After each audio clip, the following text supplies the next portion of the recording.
Le cœur d'un père ne connaît pas de repos lorsqu'il s'agit de son propre enfant. Et c'est précisément cette angoisse qui serrait la poitrine d'Anton ce matin gris, lorsque les petits pieds nus du garçon se traînaient sur le sol froid jusqu'à la porte de la chambre. La voix tremble, les yeux se remplissent d'eau. « Papa, quand tu vas travailler, cette nouvelle femme me donne à boire de mauvaises choses. Ne me laisse pas avec elle. » Les paroles de son fils étaient comme un couteau dans la poitrine. Mais Anton ne pouvait pas reculer. Pas à ce moment-là. La réunion avec le conseil d'administration de l'entreprise ne s'attendait pas à des drames personnels. Il a essayé de calmer le garçon avec des promesses et de l'affection, mais alors qu'il était assis dans la voiture, il s'est rendu compte qu'il ne pouvait pas avancer. Quelque chose en lui criait plus fort que la raison. Les mains tremblantes sur le volant, il appela sa secrétaire, inventa une excuse et revint. Il avait besoin de le voir de ses propres yeux. J'avais besoin de comprendre. Parce que la vérité, quand on la regarde en face, fait parfois plus mal qu'on ne l'imagine. Et Anton l'avait déjà appris de la manière la plus cruelle possible. Il y a des années, lorsque le destin lui a confié un nouveau-né et une absence qu'il ne comprendrait jamais, il a découvert le poids d'être père seul. La mère d'Oleg avait disparu alors qu'elle était encore à l'hôpital, ne laissant derrière elle qu'un papier signé et une phrase glaciale, « Tu voulais un fils. Maintenant, il est à toi. » Aucun remords, aucun regard en arrière.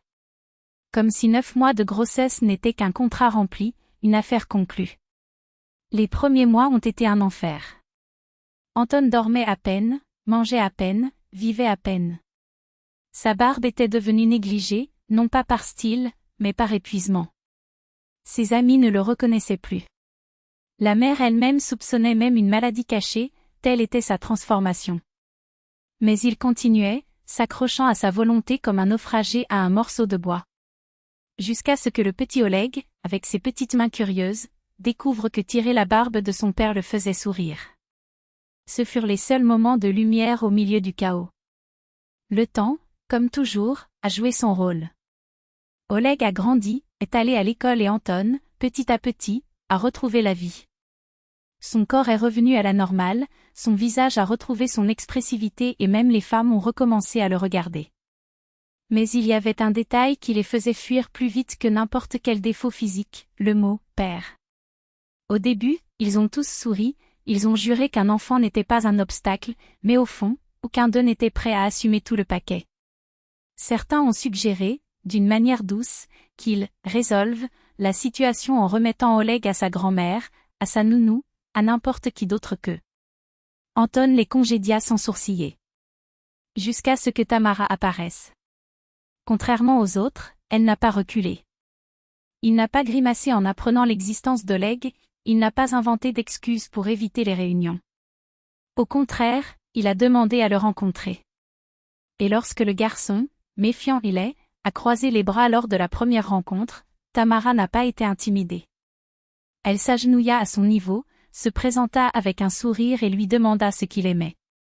Et quand Oleg, avec le sérieux d'un petit adulte, évoqua un bonbon interdit par sa stricte famille, Tamara n'hésita pas, « Je ne l'ai jamais essayé.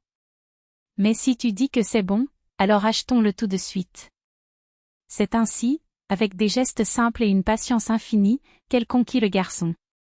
Et, sans le vouloir, il a également conquis Anton. Pour la première fois depuis des années, il s'est permis de rêver à la possibilité de fonder une vraie famille. Les placards de la maison ont été enrichis de vêtements pour femmes, l'arôme du petit déjeuner a changé et même les silences sont devenus plus légers. Oleg, auparavant un garçon renfermé et grincheux, a commencé à rire davantage, à jouer davantage, à faire confiance. Mais le passé, comme les ombres, a tendance à refaire surface aux moments les plus inattendus. Ce matin-là, caché derrière la clôture, Anton regardait la scène par la fenêtre. Tamara, de sa voix douce, essaya de convaincre Oleg de prendre quelque chose. Le garçon se débattait en gémissant, jusqu'à ce que les mots sortent comme un cri, « Tu es méchant. Ce n'est pas bien. Je vais le dire à mon père et il va te renvoyer.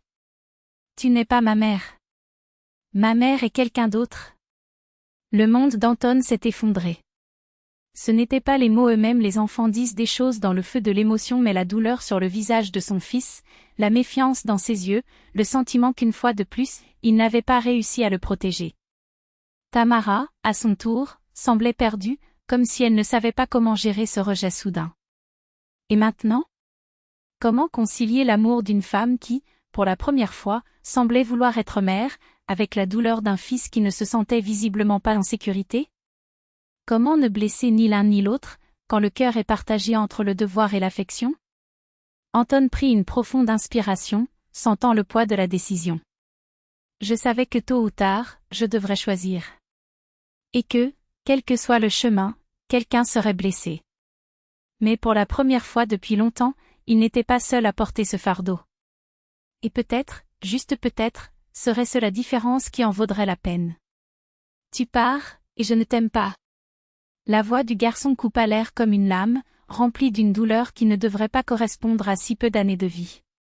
Tamara secoua tristement la tête alors qu'il essayait de convaincre son beau-fils de boire du lait chaud avec du beurre de cacao, le même remède maison que sa propre mère lui donnait lorsqu'il était enfant. Mais les yeux d'Oleg, humides et remplis d'une colère enfantine, étaient fixés sur la porte, comme s'il s'attendait à ce que quelqu'un entre par effraction à tout moment. Anton se figea. Ces mots le frappèrent comme un coup de poing dans la poitrine. D'où un si petit enfant pourrait-il tirer une telle cruauté? La honte lui brûlait les joues alors qu'il imaginait ce que Tamara avait dû penser après tout, c'était lui qui n'avait pas réussi à protéger son fils de cela. Mais, plus que la culpabilité, il y avait une fureur silencieuse, qui avait empoisonné l'esprit de ce garçon. Parce qu'Oleg ne l'avait clairement pas inventé lui-même.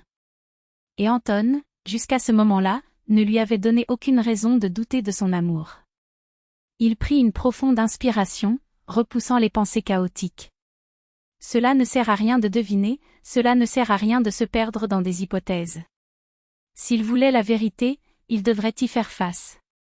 Sans plus se cacher, il entra dans la maison à pas fermes et se dirigea vers la cuisine. Tamara leva les yeux, surprise. « Vous n'êtes pas membre du conseil ?» a-t-elle demandé en repoussant la tasse. Oleg, recroquevillé dans le fauteuil, observait son père sous ses sourcils froncés, comme un bébé animal prêt à mordre s'il était menacé. Anton n'a rien dit. Il s'approcha, ramassa la tasse encore chaude et la porta à ses lèvres, savourant le goût familier, du lait, du cacao, une touche de beurre. La même saveur que sa propre mère lui donnait lorsqu'elle était malade. « Mon fils », commença-t-il avec un calme qu'il ne ressentait pas, « je n'aime pas vraiment ce genre de choses non plus, mais ta mère ne t'a pas expliqué ? C'est à vous de vous rétablir bientôt. » Le garçon fronça encore plus les sourcils, mais hocha la tête à contre-cœur.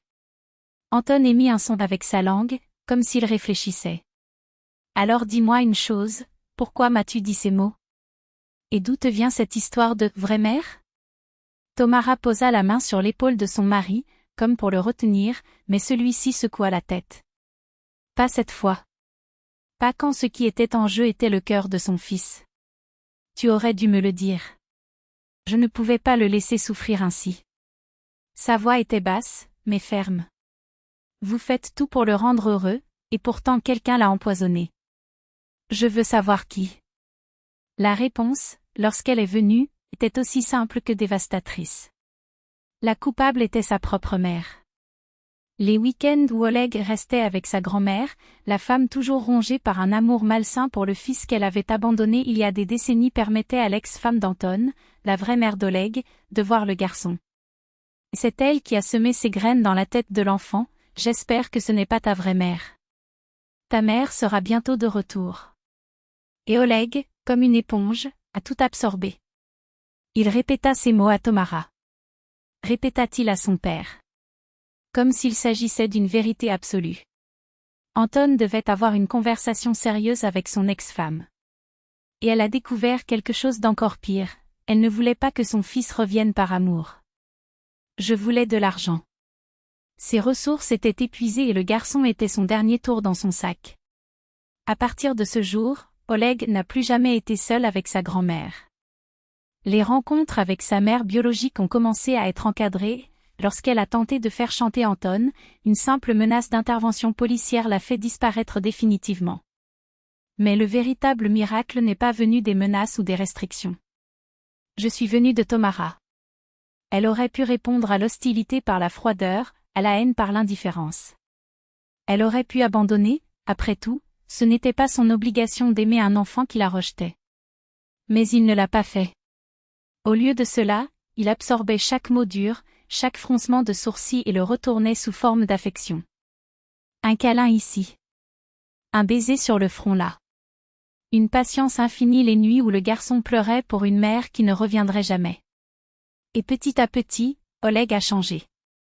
Je n'ai plus pleuré. Il ne s'est pas plaint. Et, plus surprenant encore, elle a commencé à traiter Tomara non pas comme une étrangère, mais comme quelque chose de très proche de ce que devrait être une mère. Parce que l'amour, lorsqu'il est vrai, n'a pas besoin de mots pour être compris. Soyez simplement là. Toujours. Même quand ça fait mal. Même si cela semble impossible.